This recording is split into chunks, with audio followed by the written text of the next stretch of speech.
अमन और चमन दो दोस्त थे। दोनों ही बहुत शातिर चोर थे। दोनों वेशभूषा बदलकर लोगों को ठगने का काम किया करते थे।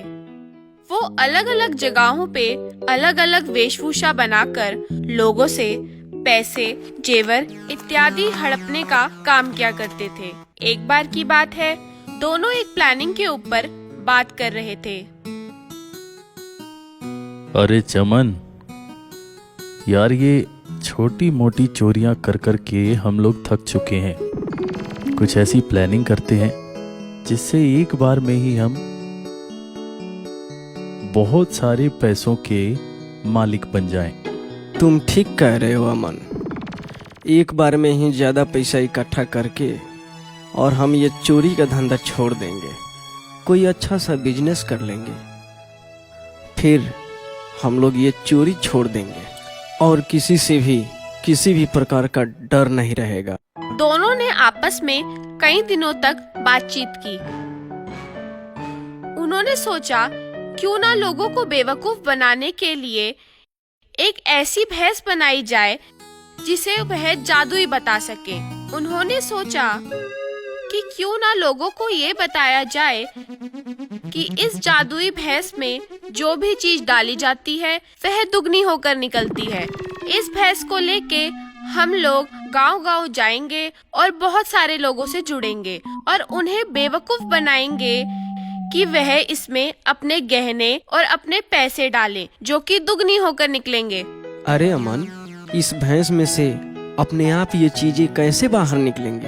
अरे यार, तुम्हें इतनी भी अकल नहीं। तुम इसी भैंस के अंदर बैठे रहोगे और मैं बाहर से जो कुछ भी बोलूंगा तुम वही काम करोगे। मैं जो भी चीज अंदर डालूंगा वही चीज 2 गुनी मात्रा में तुम अंदर से बाहर फेंक देना। और इस तरह से मैं लोगों को विश्वास दिला दूंगा कि यह एक जादुई भैंस है। अपनी प्लानिंग के अनुसार वह अपने पास के गांव में पहुंच गए। वहां जाकर अमन ने जोर जोर से आवाज लगाई, आ जाओ भाई आ जाओ, पहली बार इतिहास में पहली बार एक चमत्कारी भैंस आपके गांव में आई है। बहनों और भाइयों, मेहरबान, कदरदान, पानदान, पीतदान, थूकदान, आ गया है आपकी हर समस्या का समाधान। जादुई भैंस, जादुई भैंस। जी हाँ, अब आपके गांव में आपकी हर समस्या सुलझाने आ गई है जादुई भैंस। आ जाओ आ जाओ आ जाओ, अपने घरों से बाहर आ जाओ और फायदा उठाओ इस अवसर का। आपके गांव में आई है जादुई भैंस, जादुई भैंस। अरे भैया, किस चीज के लिए इतनी चीख पुकार मचा रहे हो? अरे अम्मा, ये जादुई भैंस है। इसमें कुछ भी डालो ये 2 गुना करके देती है। लाओ, इधर लाओ। तुम्हारे पास ये जो बीड़ी है मैं इसमें डाल रहा हूँ और ये इससे 2 गुना करके बाहर निकालेगी।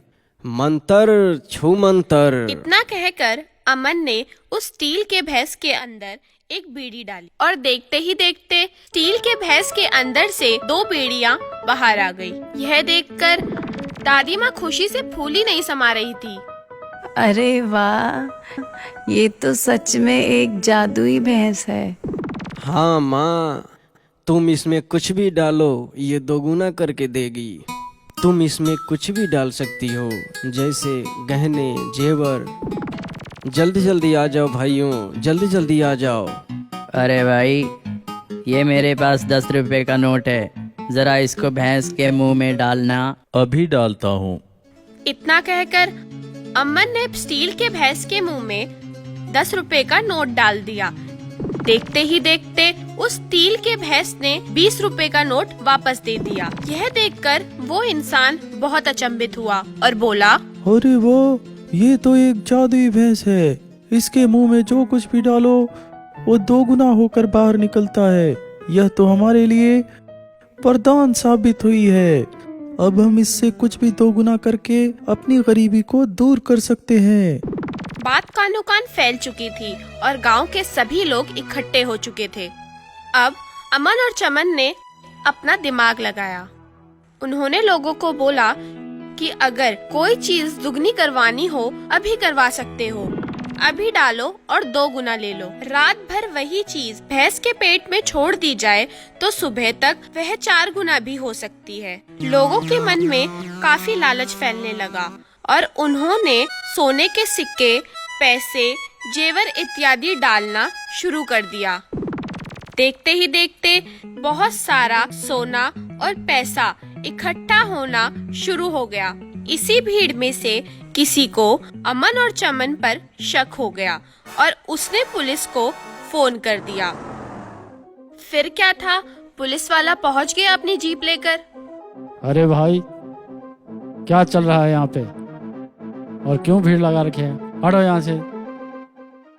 अमन पहले तो घबराया, मगर उसने हिम्मत जुटाकर बोला, हम जादू वाले हैं और यह एक जादुई भैंस है। इस भैंस में जो कुछ भी डालो वो 2 गुना होकर बाहर निकलता है। पुलिस वाले तो होते ही समझदार हैं, चलो इसे इसी की भाषा में समझाते हैं। वो बोला, ठीक है, ये बंदूक लो, इसे भैंस के मुंह में डालो, इसकी 2 बंदूक बना के दिखाओ। यह सुनकर अमन सकपकाया, लेकिन भीड़ से पिटने के डर के कारण उसने वह रिवॉल्वर ली और भैंस के पेट में डाल दी। जैसे ही वो रिवॉल्वर अंदर गई, अंदर से चमन बोल पड़ा, अरे अमन, ये क्या कर रहे हो? अब मैं तुम्हें रिवॉल्वर कहाँ से दूं? रिवॉल्वर मेरे पास तो है ही नहीं। भैंस के अंदर से आई इस आवाज को सुनकर पुलिस वालों ने अमन को पकड़ लिया और उसकी बहुत धुलाई करी।